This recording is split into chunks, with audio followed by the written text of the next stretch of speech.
আসসালামু আলাইকুম এভরিওয়ান, আমি সাবান। আজকে একটা স্পেশাল ভিডিও নিয়ে চলে এসেছি। আজকে মাখা ভিডিও হবে। চারিদিকে এবং ইন্টারনেটে অনেক মাখা ভিডিও চলছে, কিন্তু আমি শুধু একাই বাকি ছিলাম এই ভিডিওটা করার জন্য। তাই শ্বশুরমশাইকে বলেছিলাম বাজার থেকে বিলিতি আমড়া কিনে আনতে, আর আমার কথা মতো উনি আমড়া কিনে এনে চলে এলো। তাই আজকে বসে বললাম আমি বিলিতি আমড়া মাখা করার জন্য। আমড়াগুলোর সাইজ দেখেছো কি বড় বড়।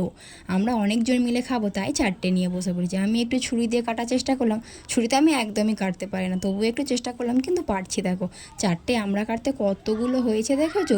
সবাই মিলে খেয়ে শেষ করতে পারবে কিনা এটাই তো টেনশন। আজকে আমি মশলা হিসাবে শুকনো লঙ্কা ভাজা, নুন, একটু গুঁড়ো লঙ্কা আর জিরে মরিচ নিয়ে বসে পড়েছি। সব রকম মশলা দিয়ে আমি মাখাতে শুরু করে দিলাম। হাত দিয়ে একটু ভালোভাবে মাখিয়ে নিলাম, তারপর একটু ঝাঁকিয়ে ঝাঁকিয়ে মাখাচ্ছিলাম। বিলুতে আমরা শুনেছি আমি মিষ্টি হয়, কিন্তু জানি না এটা কেমন হবে।